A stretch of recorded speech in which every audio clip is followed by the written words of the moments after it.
Students, हम लोग क्या करते हैं, फिर से एक नया टॉपिक लेके आए हैं आपके लिए जो बहुत इंपॉर्टेंट है for the examination point of view. आने वाले जो एग्जाम्स आपके लिए है नीट और आईआईटी, उसके लिए ये टॉपिक जो है वो बहुत इंपॉर्टेंट होने वाला है, क्योंकि यहाँ से क्वेश्चन, जैसा कि हमने पिछले लेक्चर में पढ़ा था, मोलैलिटी और मोल फ्रैक्शन का रिलेशन, यहाँ पे हम लोग मोलैलिटी और मोल फ्रैक्शन का रिलेशन पढ़ने वाले हैं। ठीक है, वैसे तो मैं से केवल फॉर्मूला लिख दूं तो आपके लिए काम हो जाएगा, बट जो 12th के स्टूडेंट होंगे, जो 11th के स्टूडेंट होंगे, उसके लिए इसका डिस्क्रिप्शन भी बहुत इंपॉर्टेंट है। ये कैसे आया ये जानना भी बहुत इंपॉर्टेंट है। तो मैं इसे रिलेट करके दिखा रहा हूं आपको कि कैसे ये दोनों एक दूसरे से रिलेट। ठीक है, आइए हम लेके चलते हैं आपको रिलेशन दिखाने के लिए। आइए देखते हैं। हमें पता है कि हमको मोल फ्रैक्शन कैलकुलेट करना है और मोलैलिटी आपको अगर दिया हो तो कैसे आप कैलकुलेट कर पाओगे? तो सिंपल सा काम होगा। सबसे पहले मेरे पास क्या काम होगा कि हम मोल्स ऑफ सॉल्यूट कैलकुलेट करें और मोल्स ऑफ सॉल्वेंट कैलकुलेट करें। दिया होगा मेरे पास मोलैलिटी। तो आइए हम उसी डाटा से बात करते हैं। अगर मोलैलिटी, सॉल्यूशन का मोलैलिटी अगर m होता है, मोलैलिटी कितना गिवन है m, तो इसका मतलब होगा, अगर यह बात आपको दिया हो गया, यह गिवन है, अगर मान लीजिए, तो अगर यह आपको दिया गया हो, मोलैलिटी और सॉल्यूशन में दे दिया गया हो m, तो आपको पता है कि मोलैलिटी दिया होने का मतलब यह होता है कि यहाँ पे m moles of solute present in 1000 ml of solution. यही होता है ना कि मोलैलिटी m का मतलब विलयन के 1000 ml आयतन में विलय का कितना ग्राम है, विलय का कितना मोल है, m मोल है। तो यहां से हमको कैलकुलेट हो गया मोल्स ऑफ सॉल्यूट हमने कैलकुलेट कर लिया m, और फिर हमने क्या कैलकुलेट कर लिया, वॉल्यूम ऑफ सॉल्यूशन। ये कितना कैलकुलेट कर लिया हमने, 1000 ml यानी कि 1 लीटर। लीजिए, तो हम मोलैलिटी के हेल्प से मोल्स ऑफ सॉल्यूट भी कैलकुलेट कर पाए, और मोल्स ऑफ सॉल्यूट कैलकुलेट करने के बाद हमने क्या किया, वॉल्यूम भी कैलकुलेट कर लिया। लेट मान लेते हैं, सपोज कीजिए कि डेंसिटी ऑफ सॉल्यूशन अगर ये d हो, d ग्राम पर ml, तो लीजिए हम यहां से मास कैलकुलेट कर सकते हैं सॉल्यूशन का, वॉल्यूम मल्टीप्लाइड बाय डेंसिटी, और वहां से जब सॉल्यूशन का मास निकल जाएगा, मोल्स हमें पता है सॉल्यूट का, इसका हम मोलर मास कंसीडर कर लेंगे और काम बन जाएगा। तो देखते हैं, हम यहां पर फिर से मान लेते हैं, मान लीजिए हम यहां मान लेते हैं और भी मान लेते हैं, यहां पर पहले सारा जो भी हमको एज्यूम करना मान लेते हैं। हम मान लेते हैं कि मोलर मास ऑफ सॉल्यूट, इसको कंसीडर कर लेते हैं W1। फिर कंसीडर कर लेते हैं molar mass of solvent W2। तो लीजिए हम इसको कैलकुलेट कर, इसको एज्यूम कर लिए हैं, कंसीडर कर लिए, मान लिए हम इसको। अब यहां से आपके पास क्या निकलेगा, हमको चाहिए मोल्स ऑफ सॉल्वेंट। तो पहले मास निकालते हैं, mass of solvent equal to कितना आएगा, मास ऑफ सॉल्वेंट हमारे पास आएगा सर, मास ऑफ सॉल्यूशन यानी कि 1000d, तो मास ऑफ सॉल्यूशन हो गया 1000d minus mass of solute MW1, नहीं, moles multiplied by molar mass दे देता है, तो m इंटू W1। सो मोल्स कितना हो जाएगा,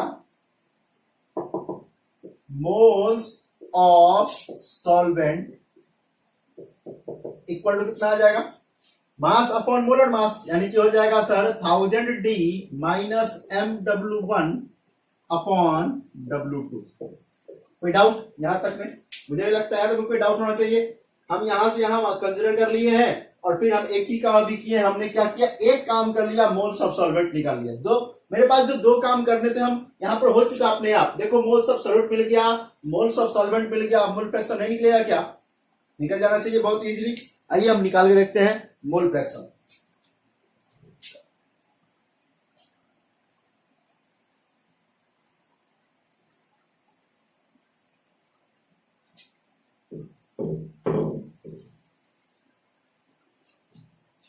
बोर्ड छोटा है, कुछ पता ही लॉकडाउन के कारण हम घर में फंसे हुए गांव में हैं, इसलिए छोटे से बोर्ड का इंतजाम कर पाए हैं और इसी पर चाह रहे हैं कि इस लॉकडाउन में भी आप अपना काम करते रहे रेगुलरली।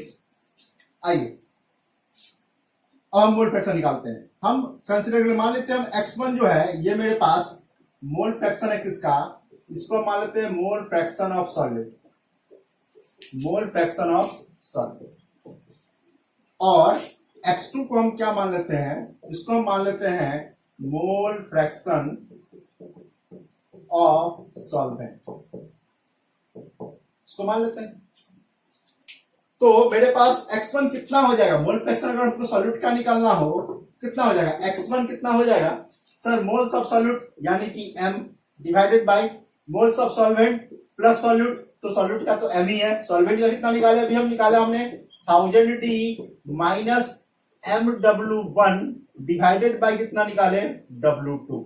अब इसी को हमको क्या करना है, सिंप्लीफाई करना है, इसको सिंप्लीफाई कर लेंगे और मेरा मोल फ्रैक्शन और मोलरिटी का रिलेशन ड्रॉ हो जाएगा। लीजिए करते हैं सिंप्लीफाई। आइए कितना हो जाएगा ये सर, ये हो जाएगा MW2 upon MW2 plus 1000d minus MW1। और भी सिंपल कर लीजिए, कितना हो जाएगा ये हो जाएगा sir MW2 upon m common ले लेते हैं अगर, तो ये बचेगा W2 minus W1 plus 1000d। तो ये रिलेशन एक तो यहीं पर ड्रॉ हो गया मेरे पास, एक रिलेशन तो मेरे पास यहीं आ गया। हम इसको और भी सिंप्लीफाई कर सकते हैं, लेकिन यहां पर एक रिलेशन आ गया कि डेंसिटी पता हो सॉल्यूशन का, मोलर मास पता हो दोनों का, और मोल पता हो या मोलरिटी गिवन हो, तो हम यहां से कैलकुलेट कर सकते हैं। आइए हम एक रिलेशन तो यहां से हमने ड्रॉ कर लिया, दूसरा रिलेशन की तरफ बढ़ते हैं, दूसरे रिलेशन को भी कैलकुलेट करना चाहते हैं, देखते हैं और भी इसको सिंप्लीफाई करके।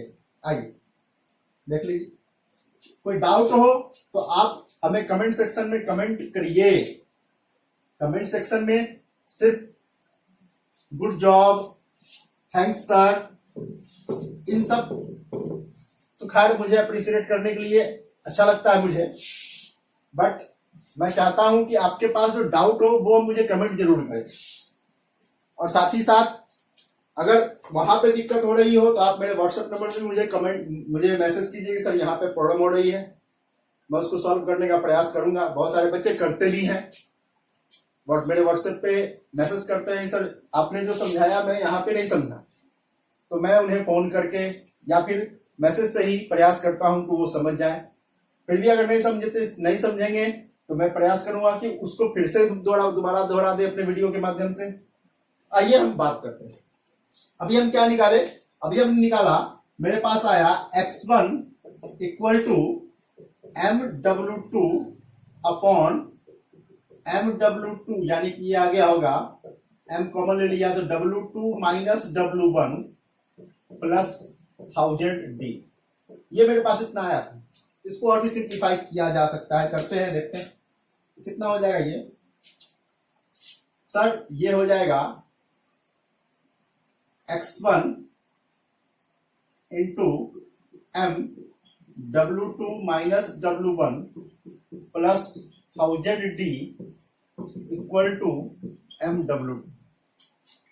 देखिए और कितना होगा, ये हो जाएगा sir x1 into MW2 minus W1 plus 1000d into x1 equal to MW2। अब इन सारे पॉइंट्स उधर ले जाएं तो ये हो जाएगा sir 1000d into x1 equal to MW2 minus ये हो जाएगा x1 into MW2, x1 into MW2 minus x1 into MW1 minus, तो ये माइनस इधर उधर जाए प्लस हो गया तो प्लस x1 इंटू MW1। ठीक है, कोई डाउट है क्या? नहीं होना चाहिए, केवल मैथमेटिकल टूल्स को यहाँ पे यूज कर रहे हैं, सिर्फ प्लस माइनस को की कर किया जा रहा है। आइए ये कितना हो गया यहां से हम MW2 अगर कॉमन ले लें तो मेरे पास हो जाएगा sir MW2 into 1 minus x1 plus x1 into MW1। देखिए अब यहां से इंपॉर्टेंट बात 1 माइनस x1 यानी कि 1 minus mole fraction of solute क्या देगा? मोल फ्रैक्शन ऑफ सॉल्वेंट नहीं, 1 माइनस x1 मतलब 1 minus mole fraction of solute यहां पे है तो ये देगा सॉल्वेंट। अगर ये 1 minus mole fraction of solvent होता तो ये सॉल्यूट का मोल देता, मोल फ्रैक्शन देता। तो हम यहां पे कंसीडर कर चुके हैं पहले ही, ये हो जाएगा सर MW2 इंटू ये कितना हो जाएगा? ये हो जाएगा sir x2 plus x1 into MW1। अब देखिए m दोनों में कॉमन है, हम यहां से m कॉमन ले लेंगे, ये हो जाएगा sir W2 into x2 plus x1 into W1। कोई डाउट? चलिए अब यहां से रिलेशन मेरे पास आ गया, हम एक अच्छा सा रिलेशन यहां पे ड्रॉ कर चुके। देखिए कैसे कर चुके, तो अब इसको हम क्या करते हैं, मोलरिटी को यहां ले रहने देते हैं, बाकी सबको उधर ले जाते हैं। तो मोलरिटी इक्वल कितना हो जाएगा? मोलरिटी इक्वल हो जाएगा सर 1000 dx1 1000 dx1 अपॉन नहीं 1000 dx1 upon W2 x2 plus x1 plus x2। तो ये हो जाएगा sir W2 into x2 plus W1 into x1, मतलब जिसका मोल फ्रैक्शन उसका मोलर मास। लीजिए यहां से दिस इज वेरी इंपॉर्टेंट, क्योंकि यहां पर इसको आपको ध्यान रखना है VVI किसके लिए? तो फॉर JEE या फिर आपके नीट के एग्जाम के लिए बहुत इंपॉर्टेंट रिलेशन है। इस रिलेशन को ध्यान रखना है हर हाल में, बहुत इंपॉर्टेंट रिलेशन है ये। इसी रिलेशन को यूज करके आप क्या करोगे? क्वेश्चन को सॉल्व करोगे। ठीक है, तो आप इसको जरा देखिए, अगर कोई डाउट हो तो मुझे कमेंट जरूर करिए। तो ये था रिलेशन बिटवीन मोलरिटी और मोल फ्रैक्शन। तो ये बहुत इंपॉर्टेंट रिलेशन मैंने बताया। अब हमने रिलेशन की बात किया, नॉर्मलिटी और मोलरिटी का रिलेशन पढ़ाया, मोलरिटी और मोलरिटी रिलेशन पढ़ाया, मोल फ्रैक्शन को हमने रिलेट किया दोनों से, मोलरिटी से भी और मोलरिटी से भी। ये सारा काम जो हमने जो भी रिलेशन आपके लिए हम बनाए हैं वो रिलेशन आपके लिए बहुत इंपॉर्टेंट होने वाले हैं, क्योंकि ये रिलेशंस डायरेक्टली आपके एग्जाम में, ये सारे एग्जाम में जेईई और नीट के एग्जाम में पूछे जाते हैं। मतलब यहां से ही क्वेश्चंस ड्रॉ किए जाते हैं उस एग्जाम में। तो आपके लिए इस इक्वेशन को माइंड में रखना बहुत इंपॉर्टेंट है, उसको माइंड में रखिए हमेशा और उस पर प्रैक्टिस करते रहिए, क्वेश्चंस को बनाते रहिए। फिर आइए हम बात करते हैं, कुछ और इंपॉर्टेंट बात करते हैं जो हमारे जेईई और नीट पॉइंट ऑफ व्यू से बहुत इंपॉर्टेंट होगी।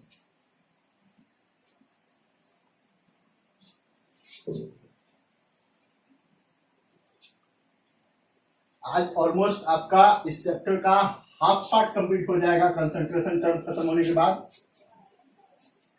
फिर हम लोग इसी चैप्टर में कॉलिगेटिव प्रॉपर्टीज को पढ़ेंगे जो बहुत इंपॉर्टेंट है, और इस चैप्टर का इंपॉर्टेंट पार्ट है वो हाफ पार्ट जो है। ये तो 11th में भी आपने पढ़ा होगा द मोल कॉन्सेप्ट में, इतना बात वहां भी पढ़ाया जाता है,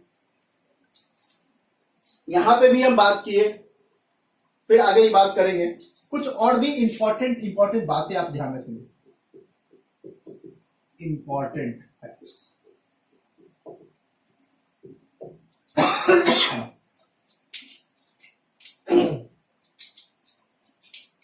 क्या ध्यान रखना है? जैसे मान लीजिए हम बात करते हैं कि मेरे पास एक सॉल्यूशन है, ये एक सॉल्यूशन ये है जिसकी मोलरिटी है M1, वॉल्यूम कितना है V1, और एक दूसरा सॉल्यूशन है मान लीजिए जिसकी मोलरिटी है M2 और वॉल्यूम है V2। हमने इस दोनों सॉल्यूशन क्या किया? ऐड किया। ऐड करने पर यदि V1 प्लस V2, या ध्यान रखेंगे क्या V1 प्लस V2 अगर V3 के इक्वल हो जाए तो M3 कितना होगा, ये कैलकुलेट करना है हमें। यहां पे या क्या ध्यान रखना है, यहां पे मान लीजिए तीसरा जो सॉल्यूशन मेरे पास बना है, दोनों को ऐड करने के बाद वो मान लीजिए उसकी मोलरिटी कितनी है M3 और वॉल्यूम कितनी है V3। ध्यान रखना हम क्या बोले, if V1 plus V2 equal to V3 हो, देन आप क्या करोगे, देन आप एक रिलेशन ध्यान रखना सर, यहां पे M1 V1 plus M2 V2, ये क्या होने वाला है, ये होने वाला है M3 V3। हम तो 3 ही सोल्यूशन लिए, 2 को मिक्स किया, आप 3 को मिक्स कर लो, 4 को कर लो, तो ये MnVn तक चला जा सकता है। तो ये आप रिलेशन इंपॉर्टेंट है, यह भी आपके लिए बहुत इंपॉर्टेंट है, इसको भी आपको ध्यान रखना है, इस रिलेशन को भी। सिमिलरली अगर हम बात करें तो यहां से आप नॉर्मेलिटी का रिलेशन दिखा सकते हैं। ये हो जाएगा N1V1 plus N2V2 equal to N3V3। यह भी बहुत इंपॉर्टेंट है। तो ये जो रिलेशंस है, ये जो इक्वेशंस है, इसको आप ध्यान रखना कि आपको, लेकिन यह ध्यान रखना है कि ये वॉल्यूम जो है वो मिक्स होकर के फाइनल वॉल्यूम के इक्वल होने चाहिए। अगर ये वॉल्यूम इक्वल नहीं है तो फिर ये बात नहीं हो सकती, ये ध्यान रखेंगे। अगर आपके पास V1 V2 का वैल्यू V3 के इक्वल हो तो मोलरिटी और नॉर्मलिटी के केस में आप इस फॉर्मूला को यूज कर सकते हो। ठीक है, तो आप इसको ध्यान रखेंगे। फिर हम लोग आगे बात करते हैं, कुछ क्वेश्चंस भी करके देखते हैं कि क्या सर होता है या नहीं, सारे फॉर्मूला का यूज कर पाते हैं या नहीं। तो लीजिए करके देखते हैं 1-2 क्वेश्चन, आइए।